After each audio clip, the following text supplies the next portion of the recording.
इरफान खान के दोस्तों को भी नहीं पता अभी कहाँ है अंग्रेजी मीडियम स्टार। कहा जा रहा है कि वो इलाज के लिए विदेश गए हुए हैं और वो अंग्रेजी मीडियम की शूटिंग करने के बाद ही ब्रिटेन चले गए थे।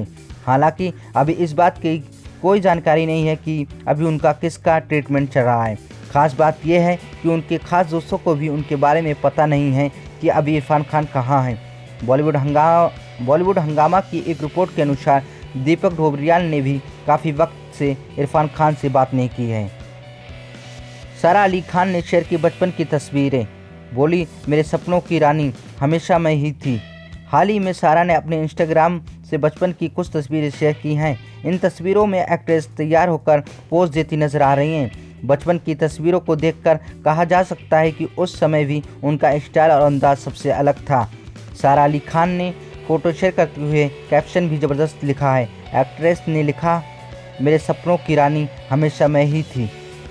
कोरोना मरीजों की जान बचाने के लिए आगे आई कनिका कपूर, डोनेट करेंगी प्लाज्मा। केजीएमयू की ब्लड ट्रांसफ्यूजन मेडिसिन विभाग की अध्यक्ष डॉक्टर तुलिका चंद्रा ने बताया कि कनिका कपूर ने सोमवार को संस्थान के डॉक्टरों से अपना प्लाज्मा दान करने की इच्छा जताई।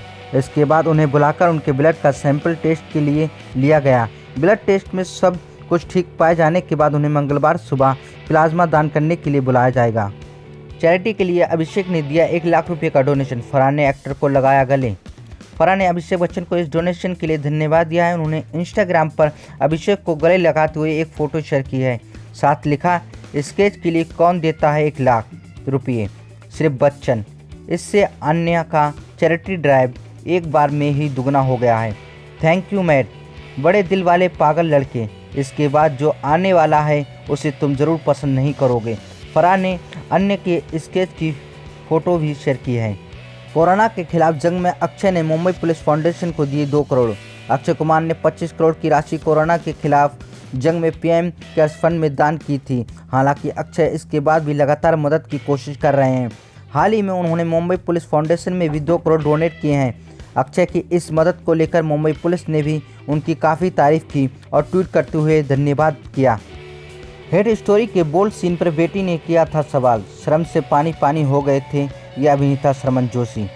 शर्मन जोशी बॉलीवुड के दिग्गज एक्टर प्रेम चोपड़ा के दामाद हैं।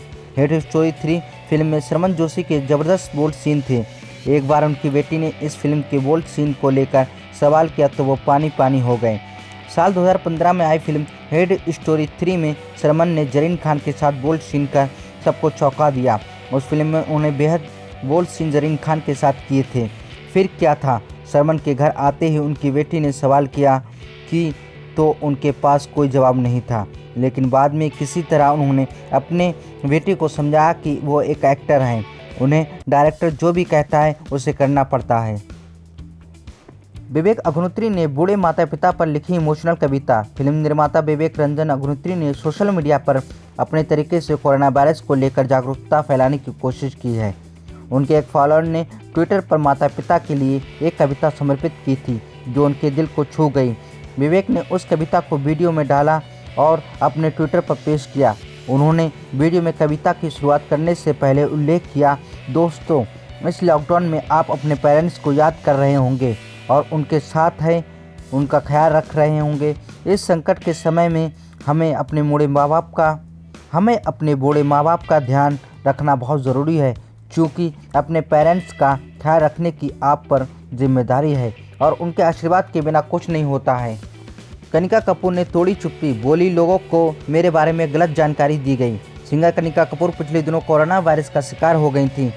अब वो इस वायरस को हराकर अपने घर में क्वारंटाइन में रह रही हैं। कनिका पिछले महीने लंदन से लौटने के बाद कई पार्टियों में शामिल हुई थी, जिसके बाद उनमें कोरोना संक्रमण पाया गया था। तब से कनिका पर जानकारी छिपाने और जानबूझकर कोरोना फैलाने का आरोप लग रहा था। अब कनिका कपूर ने इस मामले पर एक पोस्ट शेयर कर अपनी सफाई दी है। कनिका ने इंस्टाग्राम पर अपनी सफाई में लिखा, मुझे पता है कि मेरे बारे में कई कहानियां बनाई गई हैं, कुछ तो इस वजह से और ज़्यादा बड़ी क्योंकि मैं अब तक चुप थी। मैं इसलिए चुप नहीं थी क्योंकि मैं गलत थी, बल्कि मुझे पता था लोगों को गलत जानकारी दी गई है। लॉकडाउन में संजय दत्त की खलनायक के सीक्वल और शत्रुघ्न सिन्हा की काले चरण के रीमेक में बिजी हैं सुभाष घई। खबर यह है कि वो 8 से 10 घंटे लगातार काम कर अपने प्रोजेक्ट की तैयारी कर रहे हैं। मीडिया रिपोर्ट को माने तो सुभाष घाई लॉकडाउन का फ़ायदा उठाते हुए खलनायक के सीक्वल और कालीचरण के रीमेक की तैयारी कर रहे हैं। हाल में ही मुंबई मिरर के इंटरव्यू में सुभाष घाई ने खलनायक और कालीचरण को लेकर कई बड़े खुलासे भी किए। एक सवाल का जवाब देते हुए उन्होंने कहा वो पिछले कई महीनों से 2 स्क्रिप्ट पर काम कर रहे हैं। उन्होंने ये भी खुलासा किया कि पिछली कहानी को ही इस बार फिर से आगे बढ़ाया जाएगा। उन्होंने कहा कि अब मेरे पास 2 स्क्रिप्ट हैं जिन पर काम कर रहा हूँ। एक खलनायक का सीक्वल है और दूसरी मेरी पहली डायरेक्शन वाली फिल्म कालीचरण का रीमेक है, जिसके साथ कभी नहीं किया काम। उस ज़रूरतमंद के अकाउंट में भी सलमान खान ने भिजवाए पैसे। सलमान खान सिर्फ सिल्वर स्क्रीन पर ही हीरो नहीं हैं, बल्कि रियल लाइफ में भी हीरो हैं, और इस बात को साबित कर रही है उनकी दरिया दिली। देश में कोरोना वायरस के चलते लॉकडाउन चल रहा है और सलमान खान लगातार दिल खोलकर मदद करने में जुटे हैं। उन्होंने फिल्म इंडस्ट्री में उन लोगों के खाते में भी पैसे भिजवाए हैं जिन लोगों के साथ उन्होंने कभी काम नहीं किया है। एक फिल्म मेकर ने खाते में पैसे भेजने के लिए सलमान खान का शुक्रिया अदा किया है।